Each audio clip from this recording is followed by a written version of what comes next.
नमस्कार। बिहार तक पर आप देख रहे हैं बड़ा सवाल। और बड़ा सवाल में आज सबसे पहले बात बिहार में मंत्रिमंडल विस्तार को लेकर है। बिहार में नई सरकार का गठन हो चुका है। नीतीश कुमार उस नए गठबंधन के मुखिया हैं। एनडीए की सरकार बन चुकी है। लेकिन अब सवाल ये खड़े हो रहे हैं कि मंत्रिमंडल विस्तार आखिर कब होगा। तो बता दें कि जब पिछले दिनों नीतीश कुमार ने 9वीं बार मुख्यमंत्री के तौर पर एक बार फिर से शपथ लिया तो उनके साथ 8 अन्य लोगों ने मंत्रियों की शपथ ली, जिसमें से 3 बीजेपी, 3 जेडीयू, 1 हिंदुस्तानी अवाम मोर्चा और 1 निर्दलीय ने मंत्री के पद की शपथ ली है। लेकिन किसी को भी अभी तक विभागों का बंटवारा नहीं किया गया है और माना यह जा रहा है कि विभागों का बंटवारा तभी होगा जब बिहार में मंत्रिमंडल विस्तार पूर्ण तरीके से हो जाएगा, यानी संपन्न हो जाएगा। उसके बाद ही नीतीश कुमार जो है सभी मंत्रियों में विभागों का बंटवारा करेंगे। वैसे में सवाल खड़े हो रहे हैं कि आखिर कब होगा मंत्रिमंडल विस्तार।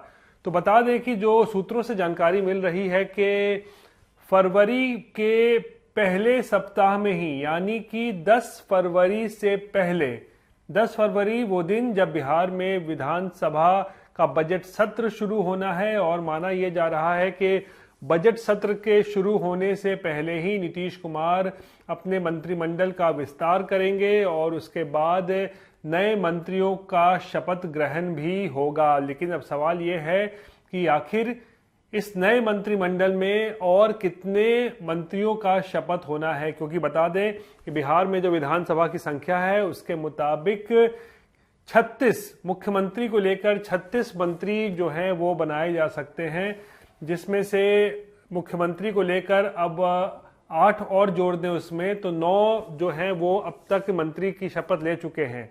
यानी कि अब देखने वाली बात यह है कि और कितने मंत्रियों का शपथ ग्रहण होना है। बीजेपी के कोटे में कितने मंत्री पद जाते हैं, जेडीयू के कोटा में कितना मंत्री पद जाता है, क्या हिंदुस्तानी अवाम मोर्चा को और भी कोई मंत्री बनाया जा सकता है। इन सब को लेकर जबरदस्त इस वक्त कयासबाजी बिहार में चल रही है और जबरदस्त तरीके से लॉबिंग भी की जा रही है। सब अपने अपने उम्मीदवार को लेकर, कौन चाहता है कि बीजेपी का से कौन नेता किसे बनाया जाए मंत्री, उन सबको लेकर जो है जबरदस्त इस वक्त लॉबिंग भी जो है वो चल रही है।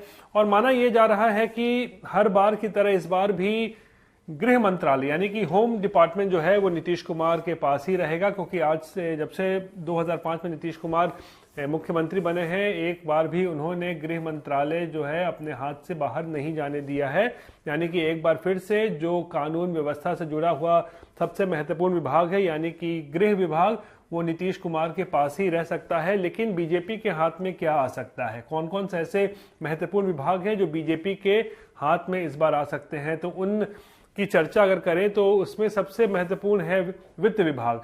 अब वित्त विभाग जो है काफी समय से यानी 2005 के बाद से ही बीजेपी के पास ही रहा था। सुशील कुमार मोदी जो उप मुख्यमंत्री हुआ करते थे नीतीश कुमार के साथ, उन दिनों वो हमेशा वित्त मंत्री का पद जो है वो संभालते थे, यानी वित्त मंत्री वही हुआ करते थे उप मुख्यमंत्री के साथ साथ। लेकिन 2022 में पहली बार ऐसा हुआ था कि वित्त विभाग जो है वो जनता दल यूनाइटेड के पास गया और फिर विजय कुमार चौधरी को वित्त मंत्रालय जो है वो दिया गया था। लेकिन माना यह जा रहा है कि इस बार जो नई सरकार का फिर गठन हुआ है तो एक बार फिर से वित्त विभाग वापस बीजेपी के पास जा सकता है।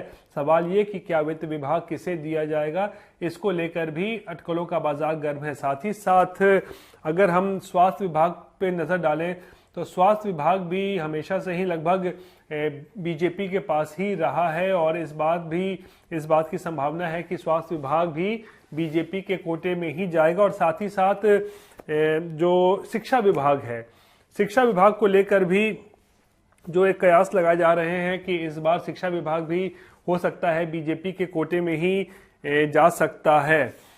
शिक्षा विभाग क्योंकि पहली बार जो है हमेशा से जेडीयू के पास ही रहा था, लेकिन 2022 में पहली बार ये जो है आरजेडी के पास गया था। लेकिन अब माना जा रहा है कि वापस से जब नीतीश कुमार एनडीए में आ चुके हैं तो शिक्षा विभाग भी जो है इस बार बीजेपी के पास जा सकता है। लेकिन सबसे बड़ा सवाल ये भी इसको लेकर अब हो रहा है कि मंत्रिमंडल विस्तार होगा कब, उसकी तारीख क्या होगी, तो इसको लेकर अभी केवल कयास लगाए जा रहे हैं। लेकिन हाँ, एक बात ऐसा कह सकते हैं कि 10 तारीख जब विधानसभा का बजट सत्र शुरू होना है, उससे पहले जो है मंत्रिमंडल विस्तार जो है उसका होना लगभग तय माना जा रहा है। और मुख्यमंत्री नीतीश कुमार से भी इस बाबत जब सवाल पूछे गए थे कल यानी कि बुधवार को, तो उन्होंने भी साफ कहा कि समय आने पर सब कुछ हो जाएगा, यानी कि सब कुछ समय पर हो जाएगा। नीतीश कुमार ने इस बात का कह सकते हैं उन्होंने बयान दिया है, इस बात का आश्वासन दिया है।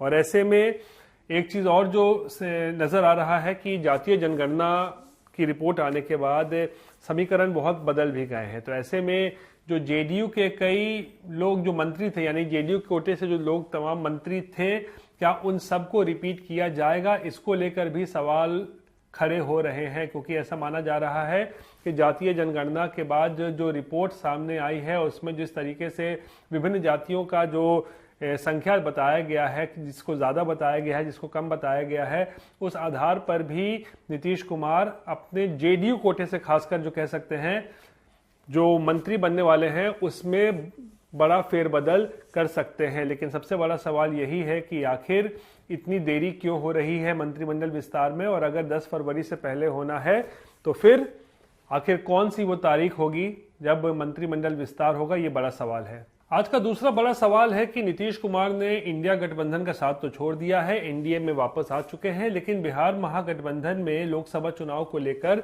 सीटों का जो बंटवारा होना है वो किस फॉर्मूले पर अब होगा। क्योंकि अब तक जो फॉर्मूला सामने आ रहा था, कुछ जो बातें सामने आ रही थी, वो उस स्थिति और उस परिस्थिति में थी जब नीतीश कुमार महागठबंधन का हिस्सा थे। लेकिन अब नीतीश कुमार महागठबंधन का हिस्सा नहीं है, नीतीश कुमार इंडिया ब्लॉक का हिस्सा नहीं है, नीतीश कुमार अब एनडीए का हिस्सा हो चुके हैं। और ऐसे में सवाल खड़े हो रहे हैं कि आखिर महागठबंधन में कैसे सीटों का बंटवारा होगा, इसको लेकर अब सवाल खड़े हो रहे हैं। तेजस्वी यादव के लिए भी सीटों का बंटवारा करना एक बड़ा चैलेंज हो सकता है, क्योंकि नीतीश कुमार के जाने के बाद अब विभिन्न जो दल हैं जो बचे हैं अब इस गठबंधन में, जिसमें कांग्रेस है, लेफ्ट पार्टियां हैं, माना जा रहा है कि वो अपनी दावेदारी को और ज्यादा अब मजबूत कर सकती है। देखिए, तेजस्वी यादव ऐसे ही इस वक्त मुश्किलों में घिरे हैं, लैंड फॉर जॉब घोटाले को लेकर ईडी से पूछताछ उनसे चल रही है। कई तरह की खबरें भी लगातार बिहार की राजनीति में इस वक्त सुनने में आ रही है कि क्या तेजस्वी यादव को आने वाले दिनों में कोई कड़ी कार्रवाई कर सकती है जांच एजेंसियां, क्या उनको गिरफ्तार किया जा सकता है। ये तमाम सवाल जो है बिहार की राजनीति में इस वक्त जो है देखने सुनने को मिल रहा है। लेकिन इन सब के बीच तेजस्वी यादव और लालू प्रसाद के लिए एक चुनौती ये भी है कि महागठबंधन में सीटों का बंटवारा आखिर किस तरीके से किया जाना चाहिए, क्योंकि अब नीतीश कुमार इस गठबंधन का हिस्सा नहीं है। तो हम ये बता दें अपने दर्शकों को कि जब नीतीश कुमार साथ भी थे उस वक्त कांग्रेस ने कम से कम 10 सीटों की मांग की थी। उन्होंने मांग की थी कि हमें गठबंधन में 10 सीट लड़ने के लिए दिया जाना चाहिए। उसके साथ ही साथ सीपीआई एमएल ने भी 5 सीटों की मांग की थी, और साथ ही साथ सीपीआई ने भी 3 सीटों की मांग ही नहीं की थी, बल्कि उन लोगों ने तो 3 सीट की घोषणा भी कर दी थी जहां से वो अपने उम्मीदवार उतारने वाले हैं, जिसमें से मधुबनी, बेगूसराय और बांका शामिल हैं। तो अगर ये तीनों दल यानी कि कांग्रेस, सीपीआई और सीपीआई एमएल अपने उन बातों पर जो है अड़े रहते हैं जो उन्होंने पहले कहा था, तो उस हिसाब से देखिए तो 18 की ये संख्या हो जाती है, यानी 18 सीटों पर अभी तक दावेदारी जो है वो गठबंधन के साथियों की हो चुकी है। और ऐसे में बचता है आरजेडी के पास 22, यानी 40 में से अगर 18 सीटें लालू बांट भी देते हैं गठबंधन के साथियों के बीच में, तो ऐसे में 22 सीटें जो है वो आरजेडी के कोटे में जा सकती हैं। लेकिन सवाल ये कि क्या कांग्रेस और लेफ्ट पार्टियों को आरजेडी इतनी ज्यादा सीटें देंगी, क्योंकि नीतीश के जाने के बाद अब स्थिति जो है महागठबंधन की वो ज्यादा कमजोर हो चुकी है। और ऐसे में माना जा रहा है कि तेजस्वी और लालू की कोशिश ये होगी कि उनका जो पारंपरिक वोट बैंक है यानी एमवाई, उसको नजर में रखते हुए ज्यादा सीटों पर अगर आरजेडी चुनाव लड़ती है तो आरजेडी को इसका बड़ा फायदा मिल सकता है। और ऐसे में कोशिश आरजेडी की यही होगी कि अब जो गठबंधन के साथी बचे हैं यहाँ बिहार में कांग्रेस और लेफ्ट पार्टियां, उनको भी ज्यादा नहीं बल्कि कम से कम सीटों पर ही निपटाया जाए और ज्यादा से ज्यादा सीटों पर आरजेडी अपने उम्मीदवार उतारे तो इसका आरजेडी को फायदा मिल सकता है।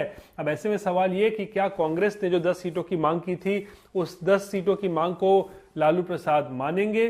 जो लेफ्ट पार्टियों ने भी जिस तरीके से मांग की है 8 सीटों की, जिसमें से सीपीआई के 3 और माले के 5 हैं, उनकी भी बात मानी जाएगी? और क्या 22 सीटों पर ही आरजेडी चुनाव लड़ेगी या फिर आरजेडी की कोशिश ये होगी कि कम से कम 25 सीटों पर या उससे भी कुछ ज्यादा हो तो कम से कम 30 सीटों पर अगर वो अपने उम्मीदवार उतारें तो लोकसभा चुनाव में प्रदर्शन बेहतर हो सकता है। हालांकि जब नीतीश कुमार साथ में थे तो नीतीश कुमार की तरफ से मांग की गई थी कि हमें 17 सीट लड़ने के लिए दिया जाए, तो माना जा रहा है कि उसको लेकर भी जबरदस्त गठबंधन में विवाद हो रहा था और आरजेडी शायद उतनी सीटें देने के लिए नीतीश कुमार को तैयार नहीं थी। तो वो सब पूरा जो है किचकिच का माहौल जो है एक तरीके से कह सकते हैं वो बना हुआ था महागठबंधन में। सीटों को लेकर जो है एक जबरदस्त रस्साकशी चल रही थी, तकरार की स्थिति थी, लेकिन अब नीतीश कुमार साथ में नहीं है।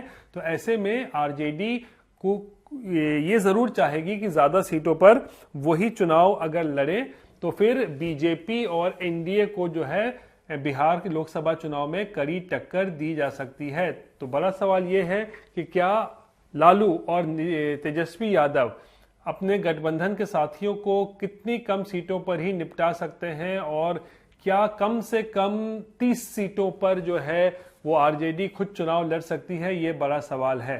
तो ये थी आज की बिहार से जुड़ी हुई तमाम बड़ी खबरें और बाकी की खबरों के लिए आप लगातार देखते रहिए बिहार तक और मुझे आज के लिए दीजिए इजाजत। नमस्कार।